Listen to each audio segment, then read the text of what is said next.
everybody. I'm excited. I guess it's been a while too. We got a chance to recharge a little bit for the holiday, but to be able to have this group of guests today is funny. I'm gonna give it up early, but these two dudes probably they got me to spill my soul on an interview. I think I said so much I forgot everything that I said, and I often get asked questions like, "Yo, where did you get that information from?"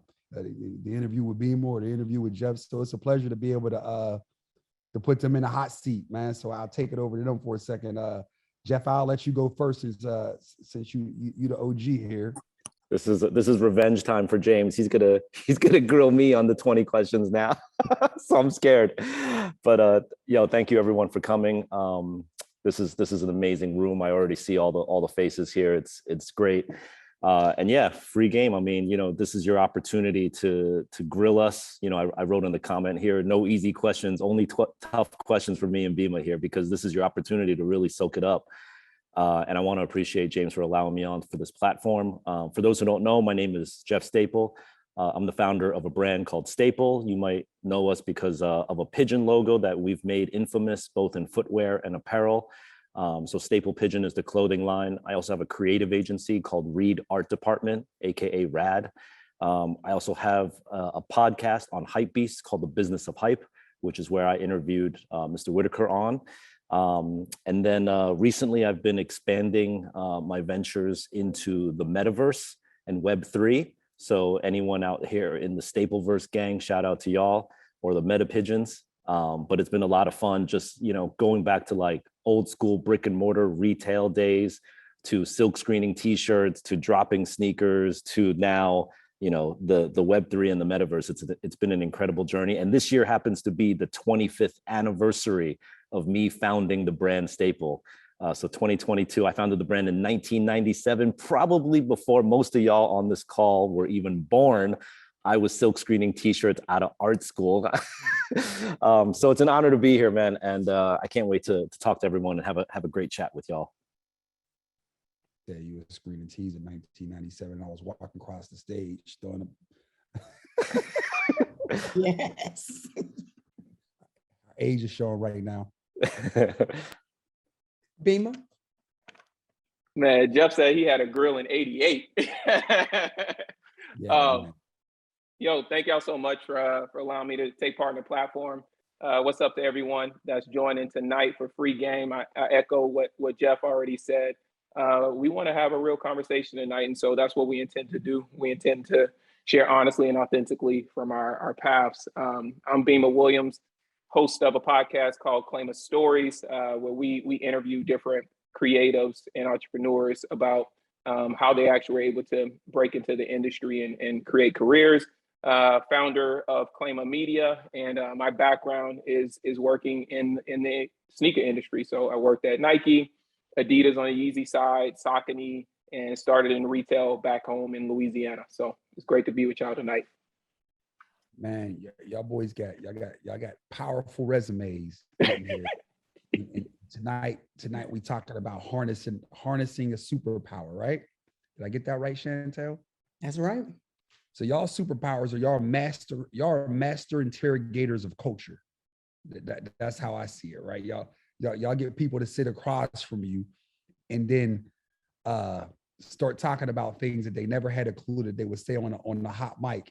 And then y'all get to choose how much of the world hears of it, if that makes sense. Because there's things I said to both of you that didn't come out, y'all probably saved me from myself a bit by editing it out, right? But how do both of you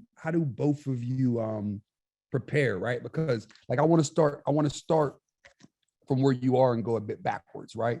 Because in I said this before when we was just talking before we got started, Jeff, you didn't mention like what you've done in retail. And I think that's important because when I started, it was like people forget like you and Omar and like the things that really existed at that time that was like the standard for retail in that moment. And I think it's important that people understand that, but we'll get to that. But let's start where you guys are now. So when you sit down and you get people in the hot seat, right? Because you guys have interviewed everybody. how do you know, like, where do you know, do you start with like, ooh, I'm gonna get him here because I know he or she is not going to think about this one?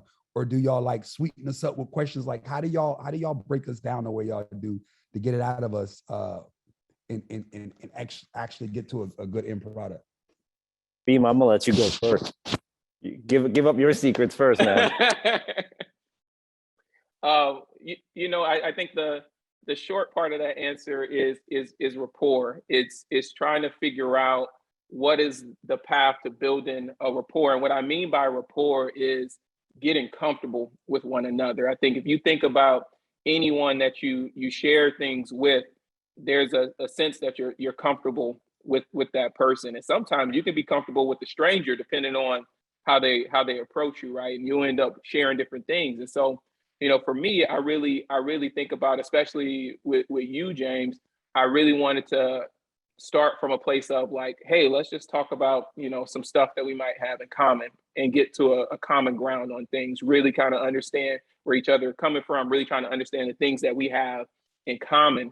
And once you start to get to that place, right? Because even like at this point in the conversation, I can't ask James anything too serious. It's too early, right? It's too early for me to ask him about some of the more difficult things in life. But it's perfect for me to ask, like, yo, what do you think about that last sneaker drop? Or yo, Jeff, let me get one of them Porsches in the background. It's easy to build rapport with some of these different things. Hey, I just want y'all to know, man, Jeff is not sitting in front of a virtual skin. That's a real garage. And listen, that's Reed Space Porsche money too. That ain't got nothing to do with the pigeon. That ain't got nothing to do. That's Reed Space. That's old 90s Porsche money. That was bought before y'all was around. But keep going, Bimma. So yeah, so some of that stuff is like you're trying to understand, you're trying to get to know each other, you're trying to relate. And so if I know that we have that in common, I can talk a little bit more about that. And so that's some of the stuff that I would use in trying to get it more comfortable, to get people to a place where like, hey, let's have that. And Jeff, I'll give away one of my other secrets. It's the same thing I did with you before our talk. I like to put people in the frame of mind of why we're doing what we're doing, the same way what we're doing tonight. And for our podcast, the reason why we do it is why I remind people why they're sitting with me. I said, hey, we're trying to educate the next generation. We're trying to talk to that 13-year-old you, that 16-year-old you, right? So what we want to get across is we're trying to get these real stories across. So I want you to think about that when we sit together, and it gets people in the right place for us to have a pretty good conversation. Man, a pretty right place. Listen, so y'all know we had a 90-minute session. That was the interview session. Before that session, we had like a 2-hour session that I thought was the interview. And when we finished, he was like, "No, bro, that ain't the interview. That was the warm-up." I'm like, man, what the what can we possibly talk about, man? Like, yo, I don't know if I got nothing left. And y'all heard the interview, and I thought it was pretty good. These dudes is master mental manipulators to get you to shit that you had no intent on talking about when you sat down. But I'll digress and let Jeff. James, actually, that's Bimma's trick when he forgot to hit the record button. He's that's like podcast trick 101. But no, I mean, actually, a lot of the same answers, man. I mean, like when I go into it, I try not to have a stack of questions, because when you sit down and you're like going to be interrogated, everyone clams up and gets nervous. You know what I mean? So I really throw away the stack of questions. And really what I try to do is just be friendly and like just have a rapport with somebody and relate eye to eye, and I think once you disarm somebody, in the most positive way in this sense, but like once the guard is down, then that's when I could get into deep stories, and if you listen to the podcast that I did with James, you'll hear some incredible stories. And I remember one of my favorite interviews was speaking of Gunna, but like, I interviewed Kevin Liles, who's the founder of 300 Entertainment. And I actually left this audio in, but at the end of that interview, he said, that was better than one of my therapy sessions. And that was like the biggest compliment to me, because it was like therapy. It was like mental therapy for him to just be able to unload everything that he was saying. And that's one of the joys of storytelling, right? It's not only just to be able to share like a press release, because that shit gets boring, like it's the same article that you read in every other link, but how do you get to the backstory? And that was really one of the reasons why I started Business of Hype, is because so many of you guys out there were watching these amazing things happening.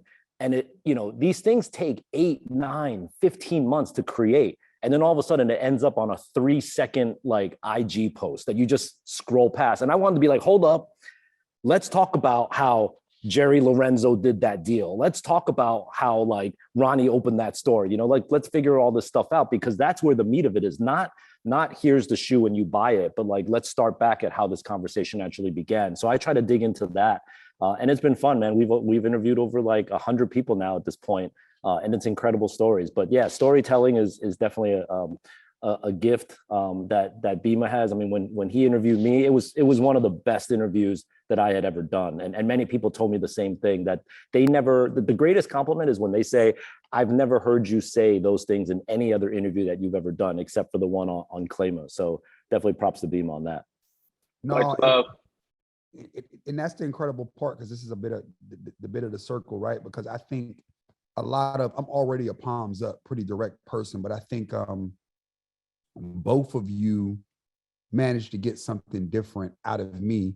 So, and Jeff, you just said you sat down with over 100 people, and Beam, I know your numbers are probably going crazy too right now, because Clama's on fire. How do you guys measure? Because you come in, right, and you know the things that people want to hear from people, right? Well, what's your responsibility to get them? I always talk about, veggies, sugar and veggies, right? What's your responsibility to try to like push? Because obviously media has a responsibility that no one ever really talks about. The thing that I love the both of you guys balance the entertainment factor, like we laughed the whole time, right? And the message, and you get something out of each person, almost a sweet spot out of a person that people didn't know existed. And that almost becomes the gem in a way that we get a chance to see people differently. And I think, to your point, it's kind of like therapy. Actually, it is therapy now that you say that. And that's why the sessions are so good. But how do you guys do that? And what do you feel about, what do you think the responsibility is of media broadly? Jeff? Yeah, I could start off. I mean, I got a really early life lesson many years ago when I was working on a project with the RZA, who's, for you young people, the RZA is the grandmaster of the Wu-Tang Clan, just in case you don't know. And what he told me early on was that, like, you want to try to pass information to people, but you can't make it taste like medicine. And so when it comes to music, what he was saying, we for the children, but we still had to make ice cream. We had to make METHOD Man so that Flex would play it in the clubs, people would buy the album, and then they would get the learnings that they need. And so what James is referring to is that when you tell any sort of story, you have to dangle a carrot that people want, but then when they come in, have volumes of information for them to digest. So going back to a retail space, yeah, Yeezys, Jordans, Dunks, we get it. But then once they're in the store and once you've got their captive attention of this audience, what are you going to provide to them besides hot sneakers, drop du jour? You know what I mean? That ain't going to last. What's going to last is cultural depth, storytelling. And so, you're right. You got to mix the sweets with the veggies all the time. Yeah, and I think to echo on what Jeff's saying, I like to think of it through the lens of, if you take the time to come listen to what we have prepared and recorded, what are you going to leave with, right? And making sure that we are uniquely different than all of the other things that you could be spending your time listening to and viewing, right? And so what I mean is, like, why would we create the same thing that someone else is creating? Why, if I'm a rapper, why do I need to have a trap sound that sounds like everyone else's if somebody else is already doing that? And for me, that's disservice to our brand if I do, because no one can uniquely say, yo, I know Jeff because of this. I know James because of this. I know every time I can depend on them to give me this. It gives them, right? We're trying to get here in your head to be known for something. And so when we think about that on the podcast, I'm like, yo, we could go do, highlights and laughs and just talk about surface level stuff. But I would rather make sure that you folks here that are on the call, I want to make sure that if you are genuinely interested in that thing, you're trying to figure out that space where Jeff talks about, that transition in Reed and Staple, or you're trying to understand, like, how did James go from Flavor Factory to Social Status, right? Like, that's the people that, we're trying to speak to. And so for that reason, and the responsibility of media, you got to make a choice about what audience you want to serve and what you actually want to do in society. If that's not your care, if your care is only to get views and to get kind of that clickbait stuff, then there's a strategy for that. But if you're hoping to like shift culture, that's a whole different model. You said a key word in there, was choices. Both of you had to make a pivot at some point. I'm gonna rewind now, right? Because we got to talk about all the fun stuff, right? And y'all got to ask me question. Well, James, how did you get here? No, talk about let's go back to the beginning. Bimma took me back. Bimma took me back to like the real beginning. Like, no, tell me about how you got to be able to think this way. I think I started at like the candy bar I stole in fourth grade. And worked up from there, right? It was therapy for real, right? Both of you had to make a transition. And I'm gonna start with Business of Hype because I remember it at the time and I thought that it was fucking genius. And it came out of nowhere. And Jeff, for people, and I didn't know you as well as I do now and then, right? It was more of a reverence and respect for the work, for your body of work, right?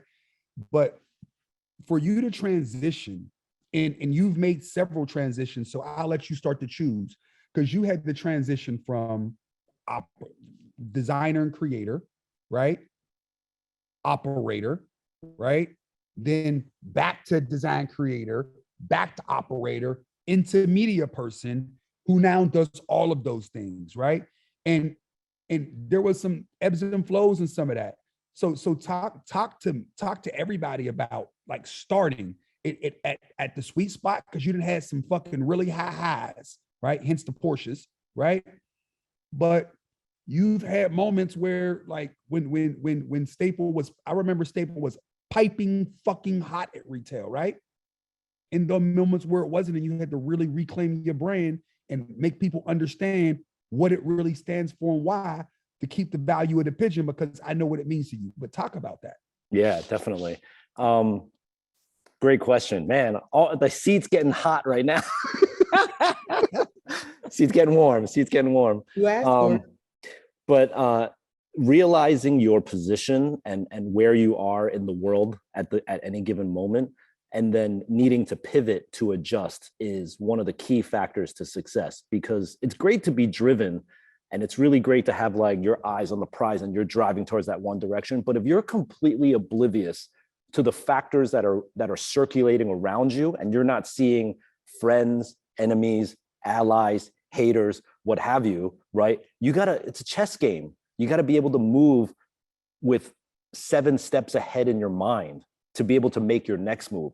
If you're just knee-jerk reaction moving, you're not being proactive, you're being reactive.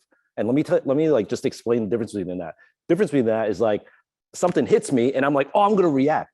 But how do you get it so that the thing doesn't even hit you in the first place and you could just like dodge it? You know what I mean? So pivoting is a key point in that. And for me, the other thing that I really like to do is like, I like to swim where the waters are warm. Like I wasn't forced or asked to be in a position to be a media personality or storyteller. But I did realize that as I was creating Staple and Reed Space and becoming an accomplished designer, there was the idea of like, do I hire a brand ambassador? Do I hire a face for the brand? Some brands like, you look at Supreme, most people wouldn't even know James Jebbia if they like knocked you over on the head in the street. Like you just wouldn't know because he's so incognito. James Jebbia made the decision that I'm going to let others represent what Supreme means, right? And what I realized with Staple was that nobody could tell the story of Staple and the pigeon better than I can. So truth be told, I'm actually not super comfortable in front of a mic on a stage speaking to people. I had to do my calisthenics and learn how to be good at that. Trust me, I'm a anti-social social club master. Like if it were up to me, I'd be in a basement behind the computer in a dark room, just like sketching and doing design work, and I would never have to be on a stage. But I realized if this is the business that I created and I wanted to be successful, I need to get in front of that curtain and be able to speak on a mic about it, because no one's going to do it better than me. So I had to pivot to learn how to be a spokesman for my own brand. And that was something that I learned. And then that's what parlayed into like the podcast and all the talks that I do and stuff like that. But definitely a conscious decision that I had to make. It wasn't reactive. It was definitely proactive. That was super insightful, but you missed the pitfall. And I'm not letting you dance around it, because you've had such a robust journey, right? Yo, pigeons the first time, bro. Pigeons the second time. Like most people don't even realize that, you know what I'm saying?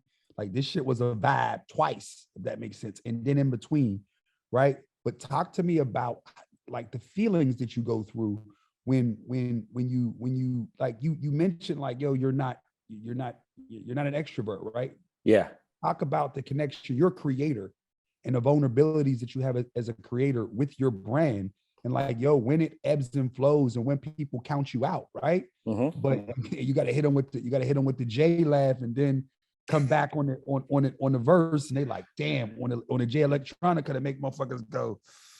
You know what I'm saying? Yeah, I know. Yeah, you're right. The pitfalls of that, if you're going to put yourself out there in front of your brand or whatever your creation is, you got to be willing to take all the bullets, all the tomatoes and like the shoe and everything that they throw at you. You got to be willing to take all of that. And you need tough skin. It grinds on you when you're the front, because to this day, I shit you not, man, 25 years in, even if it's a Nike or a new launch or whatever it is, I still have hesitation and I still have fear that this might be a flop. And I know that as an artist, you are only remembered for the last thing that you did. And so it doesn't matter how many amazing sellouts, campouts, resell numbers, whatever it is. If I flop on here, this could jeopardize the entire quarter century of my career. And I'll steal a line from Erykah Badu where she said, "I'm an artist and I'm sensitive about my shit." And I am. Like, I still am mad sensitive. Like, to this day, every drop, every launch, I'm like, when I hit post, is this going to be the one that's the downfall of Jeff Staple? Because as we all know, many, many people, it came down to an ill-advised click of a button that just sent their career the wrong way. You know, and I'm really, really cognizant. Again, it goes back to that chess mentality. I'm cognizant that everything has a ripple effect. There's one action causes a reaction of 10 times. So everything has to be strategic, man. It has to be surgical. And maybe, you know what? I also want to say that could be the wrong way to live. I actually envy people that don't give a fuck and just live every second like it's their last, and they're not strategic. They're not surgical. They just like sort of are, you know, they're in la la land. And I know people like that. And sometimes I'm jealous of those people because they don't have the burdens of thinking on an XY axis 365. What's going to happen if I do this 7 moves ahead? Like, it's stressful to think that way. But it also can allow you to achieve crazy heights, crazy experiences that I've seen, crazy worlds, met crazy people. And it's a blessing, but it's a gift and a curse. James, can I throw this in there real quick? Jeff, when do you think you can actually get to that point where you don't care and it doesn't matter what you say and you don't care what people think? When do any of you can answer that? Oh, I'll jump, because I was just about to say it. I think it's impossible. Like, as much as I say, I don't give a fuck, you can't help not to. Because we're in businesses of being judged. Jeff said it already. Like, I stick my chin out there for somebody to punch me every day, and I got to be able to see it when they come. And every time somebody quote unquote leaks something they're not supposed to, and it's half baked, they get a chance to now judge. They get a chance to judge you without you actually getting it, like giving them context on what you're doing and why. And now the internet doesn't care about context. The internet just wants something to talk about, right? And for me, I go back.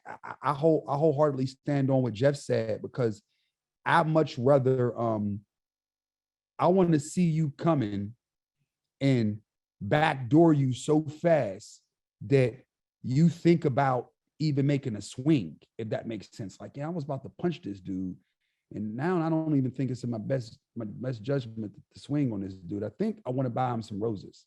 I think I want to, you know what I'm saying? I want to change the approach before you even come swing.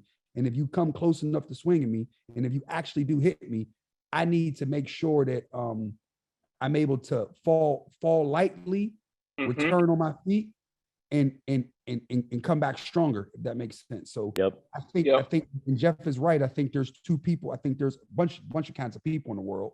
Right. But some people, I also envy the people that get like, yo, I'm gonna live, every day's my last. I'm a ball like I'm just not wired that way. I don't think, I love seeing people celebrate that way. I just can never be that guy.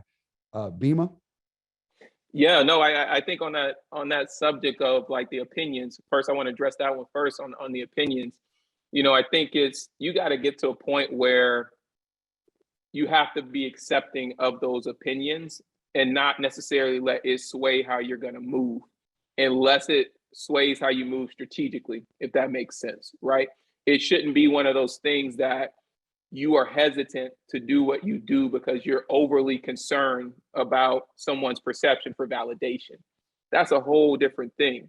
I think as far as business-wise, right, you do want to care about how a product is received in the marketplace because, from that angle, you want to make sure it's successful. You want to make sure people are happy with that product. And so you got to think about it in that way. And so it is more like, this chess-oriented thing.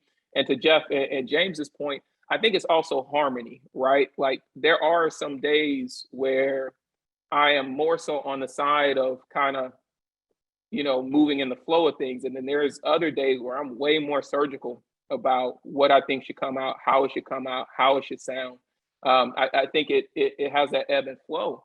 As far as that turning point and, for me, how I made this transition from working in corporate, working at your Nike and your Yeezys and your Saucony, I'll be honest with y'all. A lot of folks, especially in my inner circle, when they first heard that, yo, man, you going to work at Adidas or Yeezy, like, man, that's got to be like the craziest, most incredible thing.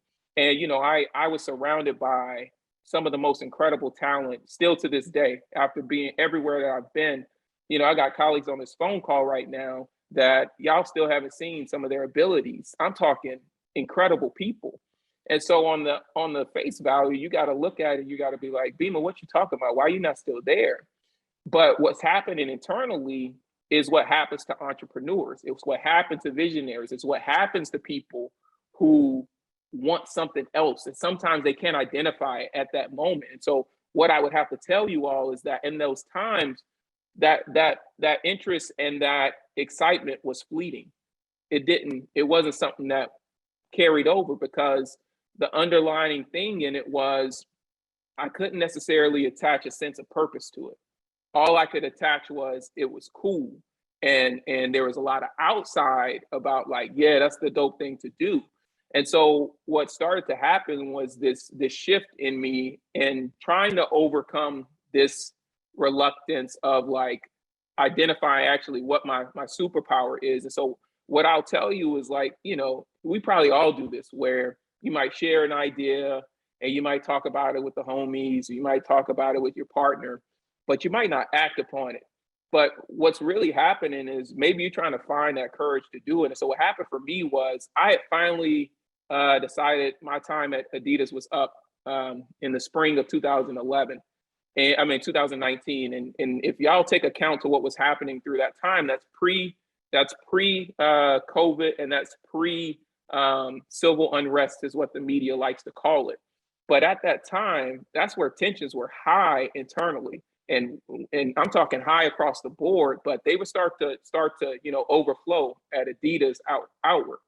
This is before a lot of the protests and stuff actually started happening in these places.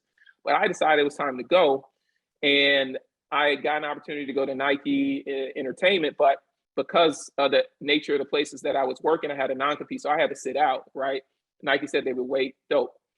during that time, I was getting paid, full checks. I never had that my entire life.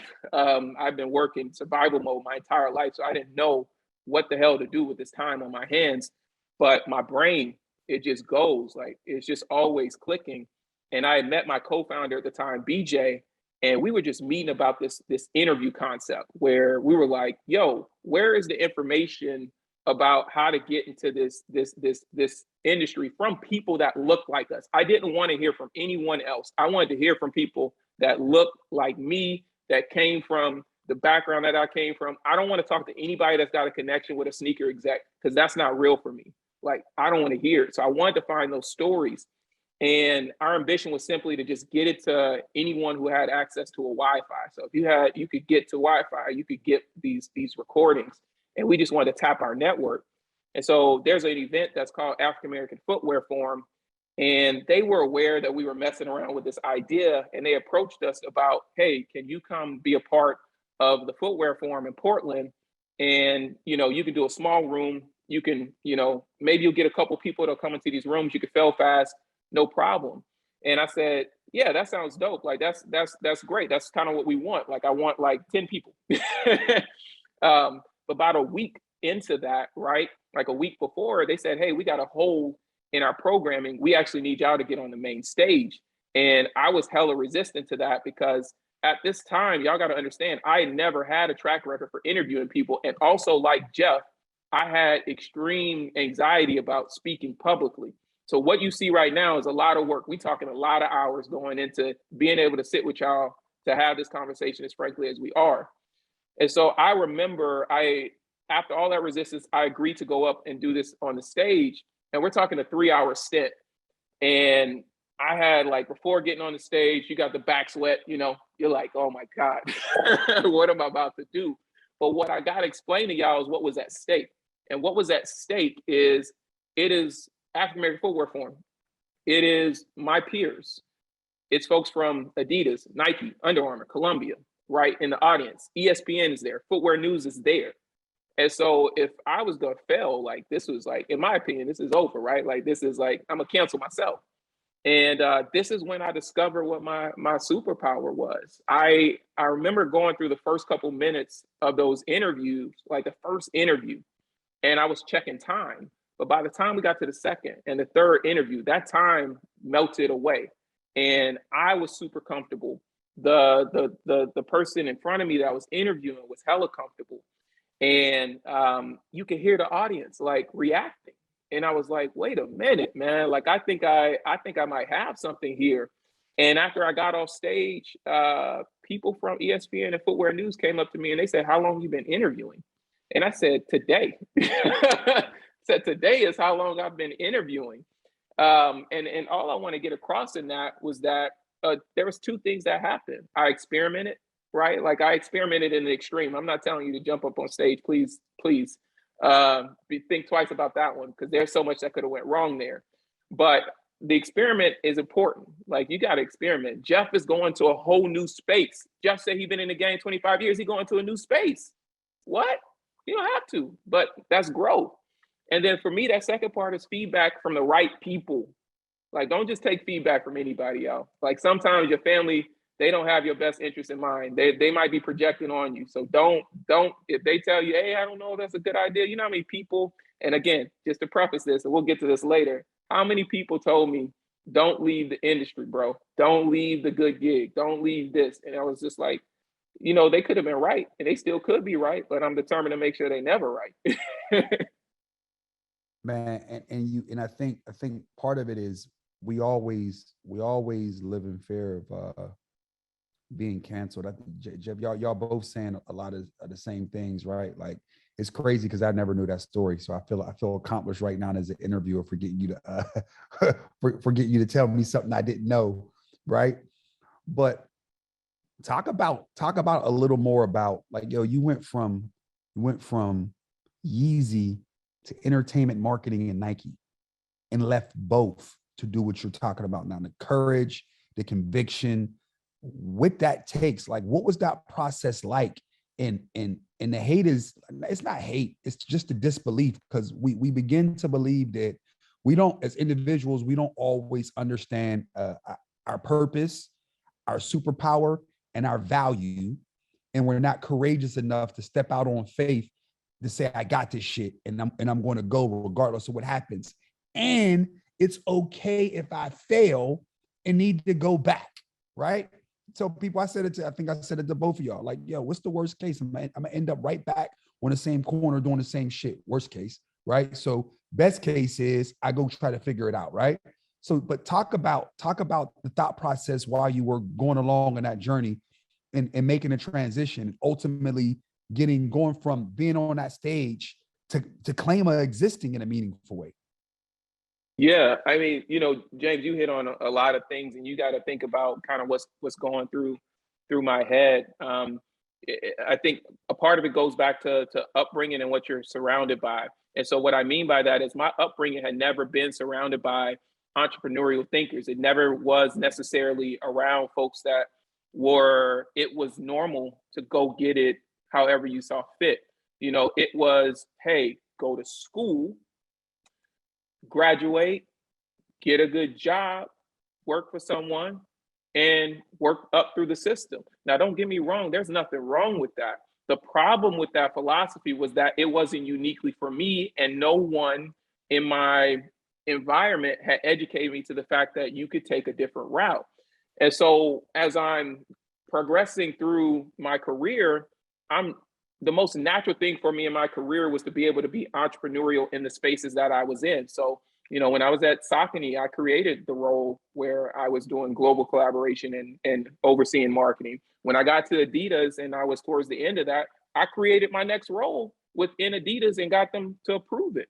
And I still didn't take the role. That's not the point. The point is understanding what was uniquely for me and what wasn't for me. And so what the transition really started to come to a head, James, was when I understood what was actually I was good at. It wasn't what I had developed skill sets around, but when I understood what I was naturally good at, it started to show me where the path that I wanted to go. And all of that really started to hit its turning point. It was February 2020, Fashion Week, before the global pandemic, before everything shut down.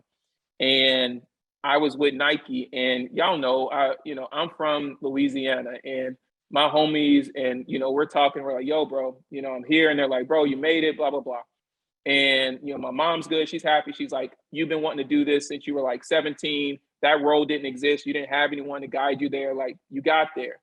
And I'm there the whole time, y'all. And this is at the same time that the podcast is starting to take off. Like, the podcast is popping. Like, we did the whole like footwear news feature. We got Soul Collector. Like, people were like talking about. I got kids hitting me from Ghana. I'm like, yo, this is wild. And we're at Fashion Week, and this Fashion Week is this Nike event where it's like this was like the coming out party for the new president. It was the Drake announcement and like the who's there. And my job is to hang out with these people. My job is to be responsible for, their business with Nike and et cetera. And 21-year-old me that was working at the sneaker shop, I was like, I made it, right? Like this is it. But the problem was I wasn't 21 anymore. And those things that I held on to weren't the same things that I cared about by the time 2020 hit. And I started to recognize that, man, it's not feeling the way that I thought it would feel. And instead, I was more so interested in how we could do something with what Claima was and, clearly not identified what it was. And so if you layer onto that same year, a couple months later, throughout the year, COVID hits. We stuck at home. I can't go to Swoosh. I can't do the things that we could do. Ahmaud Arbery hits. I'm a runner. I get up every morning and I go out the door. Ahmaud Arbery hits. My mom hits me with a text and she said, "You going to run this morning?" I'm like, "Mom, I'm a grown man. What are you talking about?" But why she got to send me that text? But it made me think. Breonna Taylor happens. George Floyd happens. And they got protests all over the world. And I had to sit with myself and say, man, like, is what I'm doing right now, that pays me, is that what I'm meant to be doing? Or is it this podcasting, interviewing, where I feel like I'm actually doing something with Claima that's changing the lives of people that look like me around the world? And so I made this decision to leave Nike. What was so hard about the decision to leave Nike And it's what I always tell people at these brands. I tell them, I said, when you hire a young Black man, young Black woman, anyone that is culturally connected to that brand, there's something that they know way more about the brand than you do. They have a way stronger connection to the brand than you do, because to you, it's marketing. To me, you're showing me stories of people that are doing things that look like me that I ain't never seen in my entire life. And I think it's all way too real. And I think the only way for me to have access to that is to work at this brand. And so my identity had got so intertwined with working at these brands. And so it made it so hard where I was like, man, but this is you. This is what you need to do. And then what starts to creep in is, how you gonna pay your bills? You got a duplex. How you gonna pay the mortgage? Your wife an entrepreneur. How you gonna do the insurance? And then everybody starts to creep in. And ultimately, I had to overcome it and decide that, hey, I gotta leap out on faith.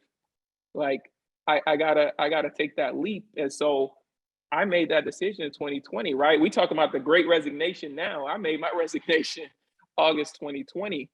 And I tell you, and that's no shot at none of the brands. That's not the point I'm getting across here. The point that I'm getting across is I discovered something that was uniquely for me, and I had to figure out how to make that decision. And I think when you know what your superpower is, while understanding what your purpose is, those two things will let you know what's immediately for you and what is immediately not for you.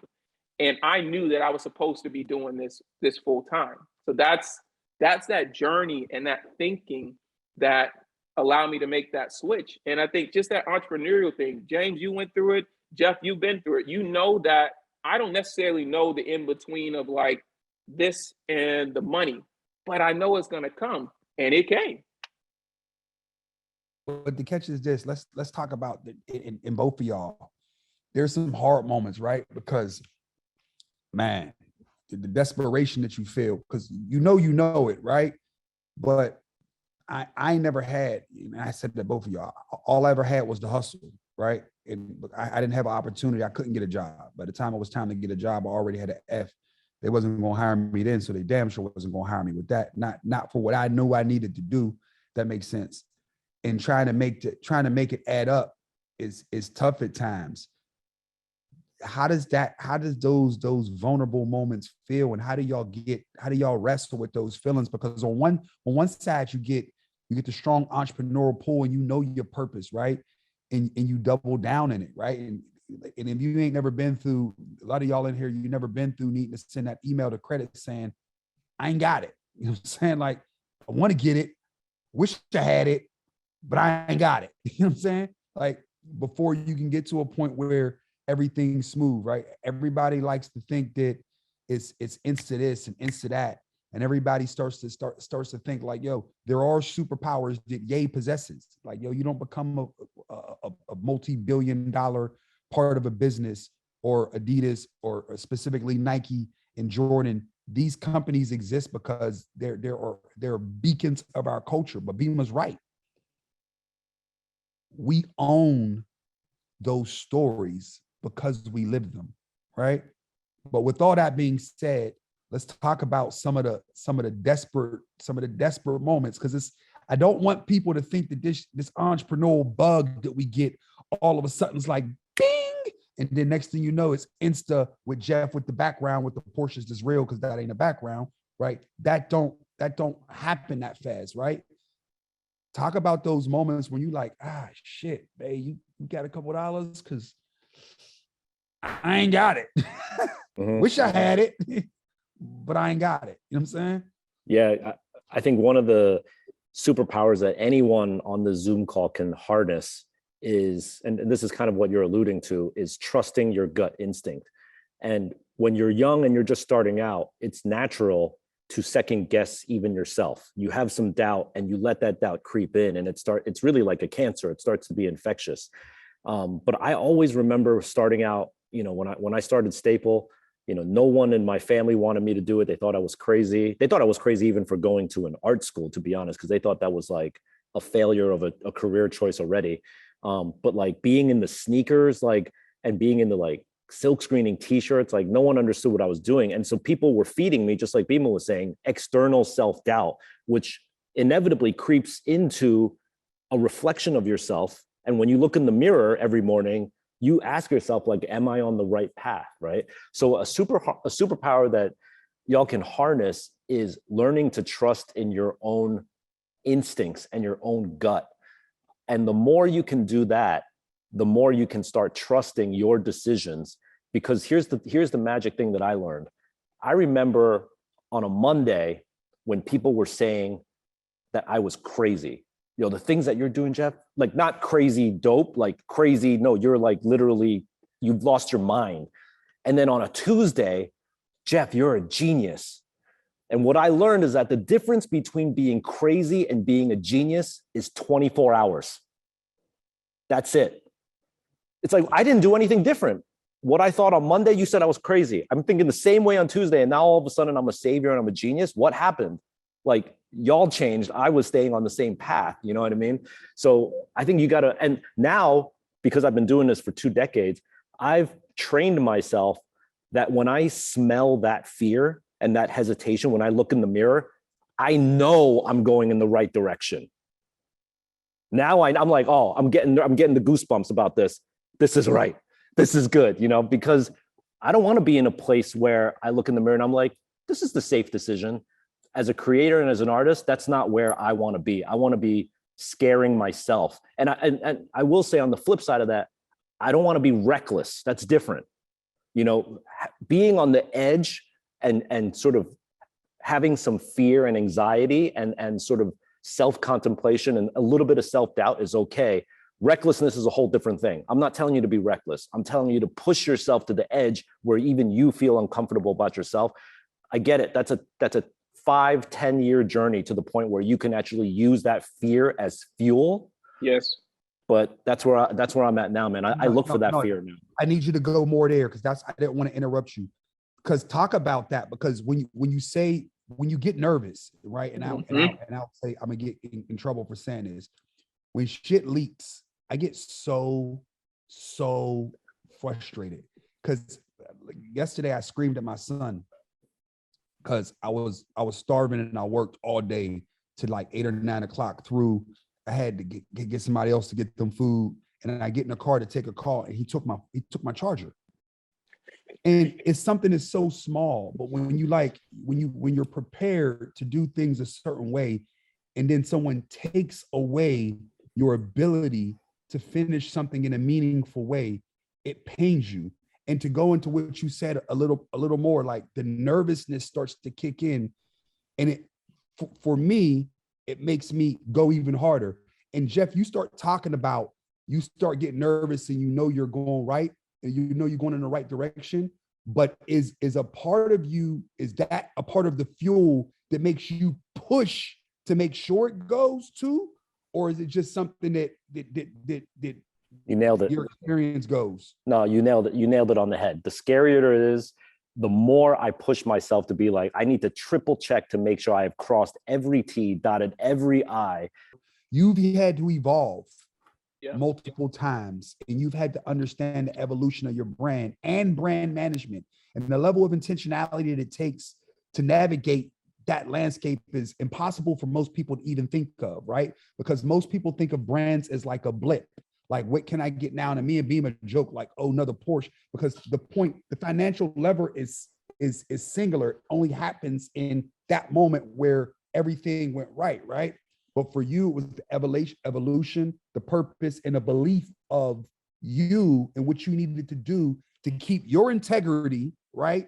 And still balance the meaningfulness of your action, right? Yes. And some people may not ever understand that. There's somebody in this 200, some people right now saying, fuck that, that's wash. And there's somebody in here saying, that's fucking genius, right? But that's the evolution and expansion of our world, right? And it's why we're growing, if that makes sense, which even circles back to what we talked about with desperation, right? You only start to think about these things when you had no things at all. You were playing to get a thing, if that makes sense.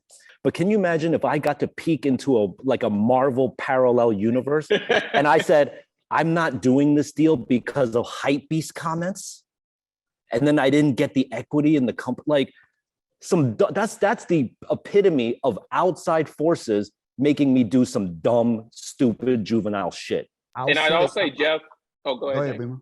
No, go. I was going to say, it's also old thinking, right? Like, we used to think that, oh my goodness, if a brand did this, it was over for them. We've watched people do awful shit for the past 2 years. I just want to be clear with y'all, across anything, products, political, entertainment, do awful shit, and they still here. That old notion is gone. You channeled your confidence to the audience. Because I think that's the other thing that gets lost, is that sometimes you got to channel your confidence and let them know, hey man, this is okay. This is a dope thing to adopt. Like, you can adopt this and you can still be good. Right. But sometimes we don't have, we forget that. We're like, yo, they rock with you because there's a point of view that you offer. You got to remember to always, and I think you did that. You continue to do that. And something else I'll add is, and take it how you want to take it. Show me the coolest person in the room, and I'll show you the brokest person in the room. If you're not leading with a purpose and why, you don't mean nothing. You're just another fucking blip in a comment, and it doesn't mean anything. I'm about to go on a James Insta rant, right? But people who comment aren't meaningfully working, if that makes sense. And if you don't have a purpose for your existence, then you're just stuck in the matrix of the people who are actually existing in a purposeful manner. The people who become multi-billionaires monetarily are so locked into their fucking why and to their purpose that when you look at the fuck Mark Zuckerberg as a geek and Warren Buffett is a burger eating Oklahoma or Nebraska dude who drink a Coke every day, that reads books on other people, why he makes other people billions of dollars, understands that he's getting it, but it's less about him and more about the value and the brand that he's building to keep people going along with the journey so he can get off his why and his purpose. That's the most meaningful part of this. Y'all ever think this shit is about money? The joke is on you. Money's a subset in a way that we transact with each other to value one another's time, in a way that we invest back in to the things that we give a fuck about. Listen, I'm better with it than without it, because I remember the days in the projects laying on the floor. So don't ever think that I'm saying that. But if you ever think this shit is just about a dime, joke's on you. You in it for the wrong reason. James, God, you hit all of the points. It's hard, right? It's hard to receive that information. And I could pinpoint where I was when people would tell me that, right? They would tell me, yo, bro, like, don't chase the money. The money, you can never get to money chasing money. It's got to have a purpose-oriented direction behind it. That is the only thing that allow you to grow, the only thing that allow you to prosper. You think about music these days, there's a lot of people that actually make #1 hits. There's not a lot of people that actually put out catalogs. You gonna go to their show? You're not going to a show for one song. You're not going for one song. You're going for a catalog. You're going, we joke about, that versus conversation, right? They say, who can go against Hov? And you got to really ask yourself, can they really go against Hov? And it's not like a generational thing. You got to be really honest about that. And that's because Hov wasn't chasing that. He was trying to spoon feed. And that's why people still rock with him. And that's why it's really hard for people to acknowledge they can have that conversation. Not can you versus Hov?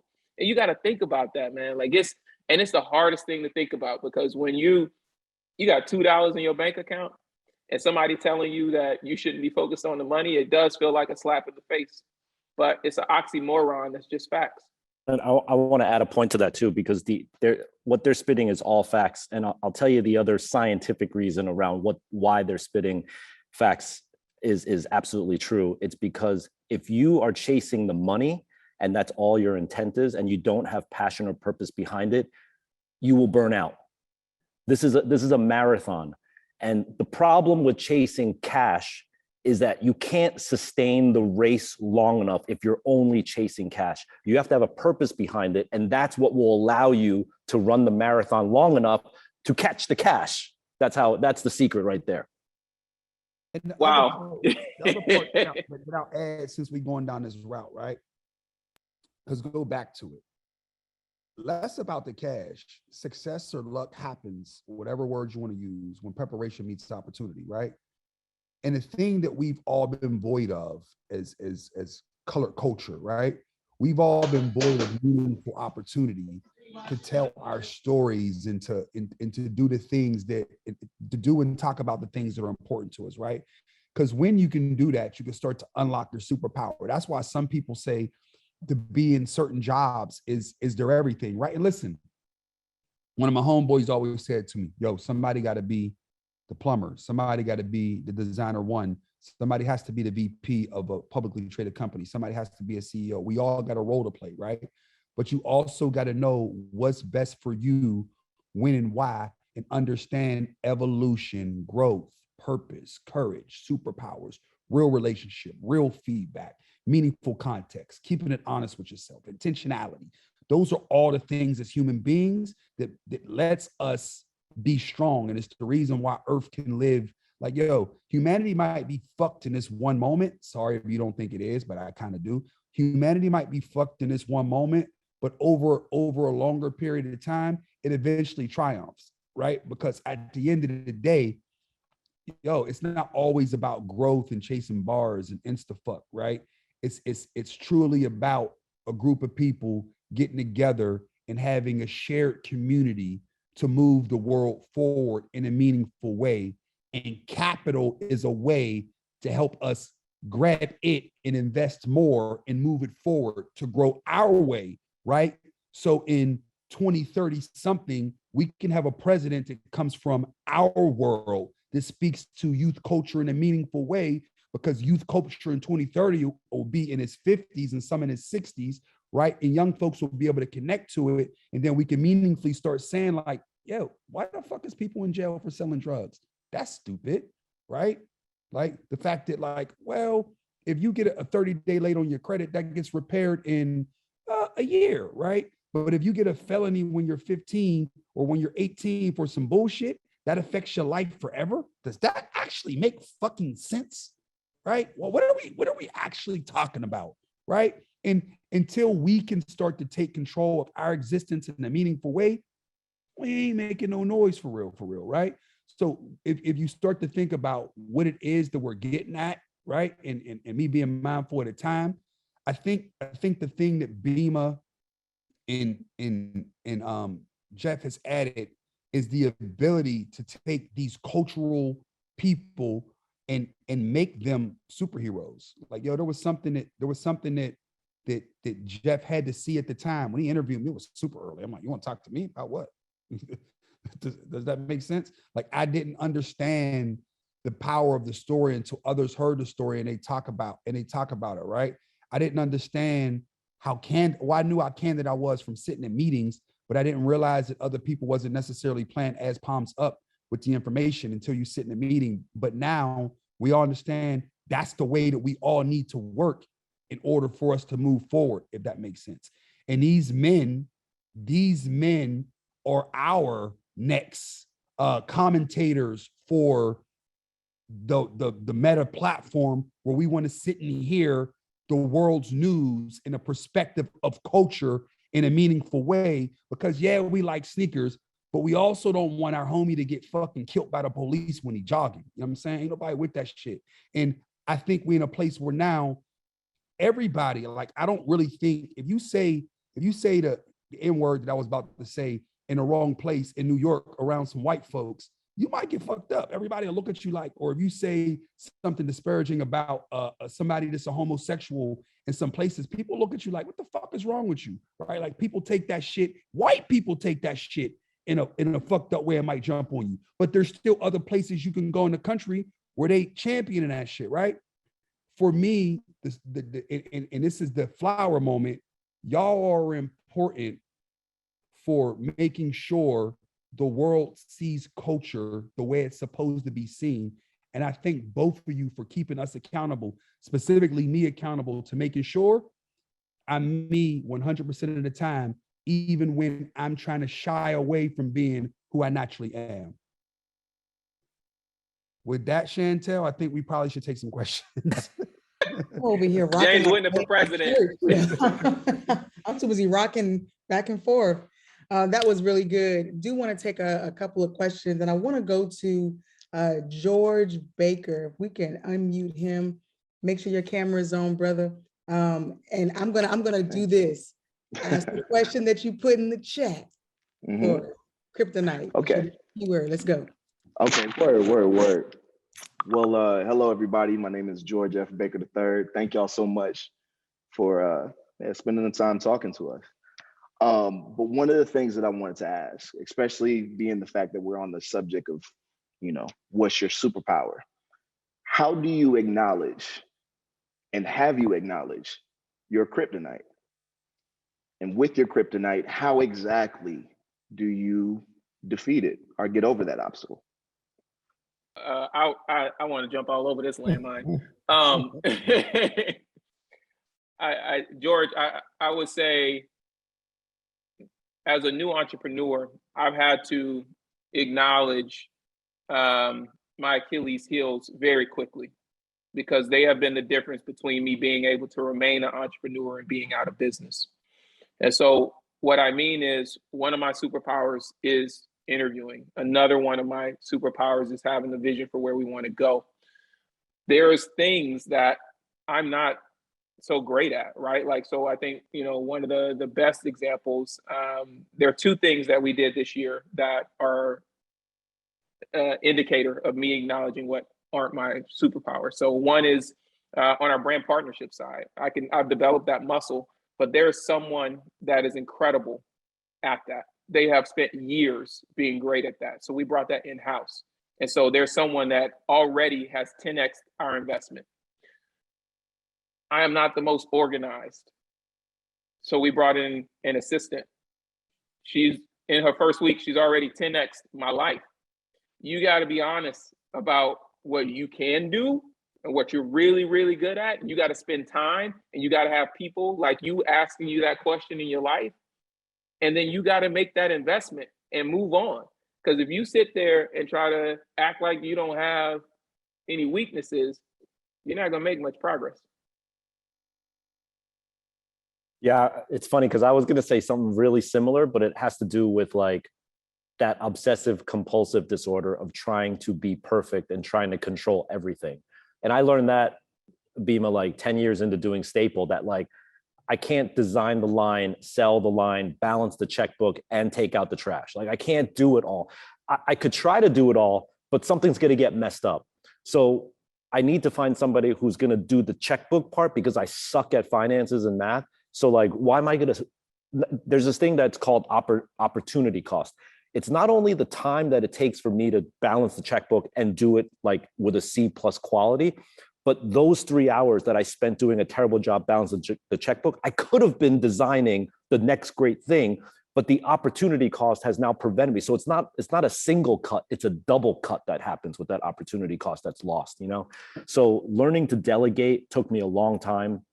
And now my current kryptonite is, and I talk about this with my therapist all the time, I'll tell you, is that this idea that I need to constantly be overachieving and number one, like I'm all involved in this metaverse shit, and like it was stressing me the fuck out because like shit wasn't going the way I planned and everything. And it really takes someone from the outside to be like, as long as it is coming to fruition with the vision that you had intended, stop looking at what all the naysayers and the competition and the charts and what's trending and all that stuff. Like, is it true to your vision?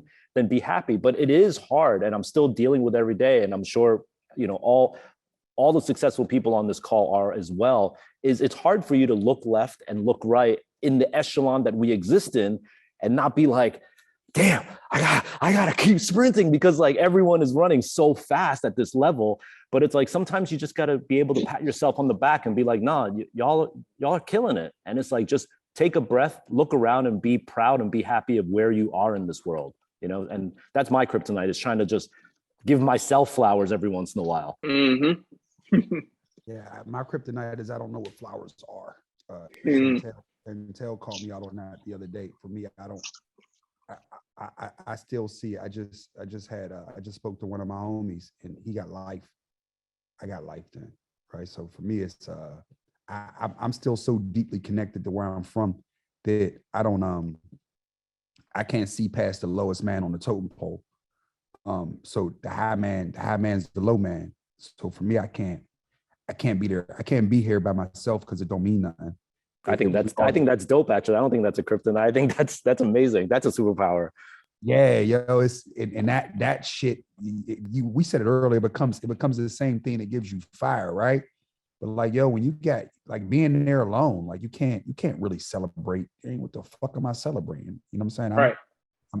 I can sit here, but if you can't be there, if everybody can't have a piece of it, then what is it really? If that makes sense. So it's about leveling the playing field, and you said it, like it becomes I have a fear of failing everyone else. I'll be okay, right? But my biggest fear, my kryptonite, is the feeling that I'm going to fail and not meaningfully get everybody there. And I get it. It's not my job to solve the world's problems, but damn, it feels like we can, if that makes sense. Like it feels like it should be so much fucking easier. It is easier. Let me put some acknowledgement in. It is easier when we could do it together. But Chantel, I'm gonna keep the questions going. Yeah, just to piggyback off of that one, Danielle doesn't have her camera on, but she asked what are some of the practices that you all have each day to help you walk in your superpower. And I think as you just describe what your kryptonite is, there have to be some things that you kind of have to push against, and just share some very practical things that the three of you do as it relates to pushing against the fear, to recognizing the kryptonite, being authentic. What are some of your practices?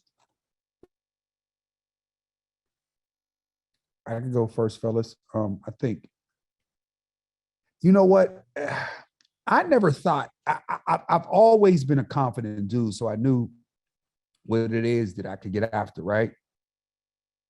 And I try to spend time with myself, asking myself, what else? I ask myself all day, every day, what else do I need to be doing in this moment, right? I understood very early the importance of time. There's 60 seconds in 1 minute, right?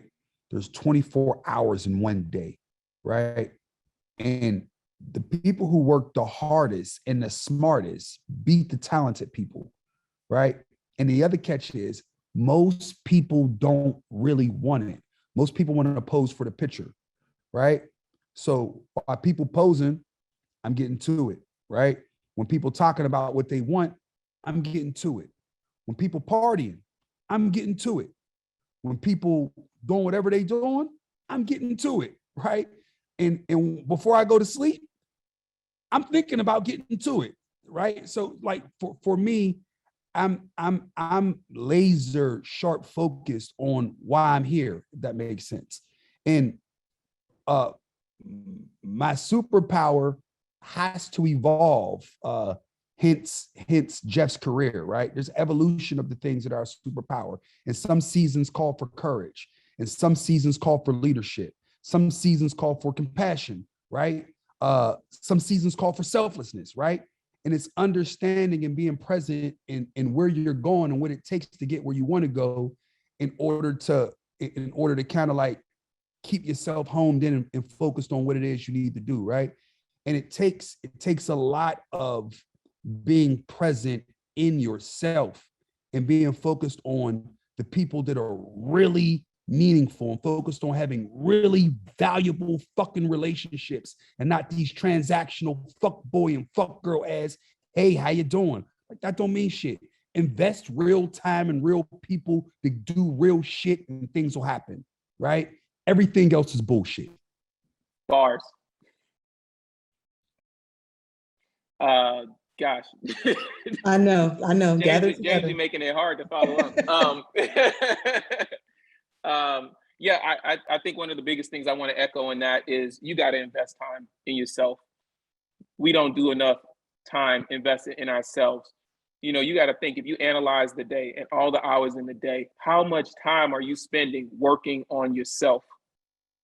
You really got to ask yourself, how much time are you losing by doing things that don't actually contribute to where you want to go, right? And so I have a whole routine in the morning and in the evening. I'm accountable for every hour of my day. I know what I'm doing every hour of the day, and I understand if I didn't do something, I know why it didn't happen, and it was because I made a choice. I didn't let it be unconscious. I made a choice not to do something with that time. But one thing I will say is, like, a part of the thing that I do in the morning, similar to James, is I ask myself, right? I know what my 30, 60, 90 days are. I know what my goals for the year are, what the goals for the organization are. So I said, am I consistently practicing habits that are going to get me to where I desire to be? If you ask yourself that, it checks you real fast in that moment. Are you doing what you're supposed to be doing for what you said you want? And it will rewire all the stuff, all those habits that you're doing. But in a more tactical sense, as far as what I do, you know, I get up early. I get up at 6 a.m. That's not for everybody. You know, I don't want y'all to think like, yeah, I get up 6 a.m., but I get up at 6 a.m. I meditate.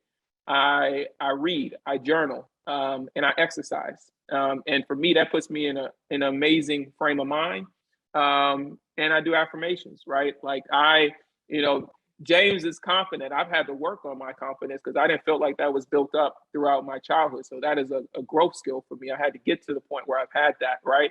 And I just want y'all to know, like, any of these things you can work on, right? Like, you can spend hours in your day to improve anything in your life. And at night I reflect. Like, I really go through that analysis of me. And because if I'm not good, I can't be good on an interview. I can't be present when I'm talking to James. I can't be present now. I can't help lead my team. I can't do any of these things. And I think the other thing that goes without saying, and maybe it doesn't, you need to have people around you that are also helping you stay on that path.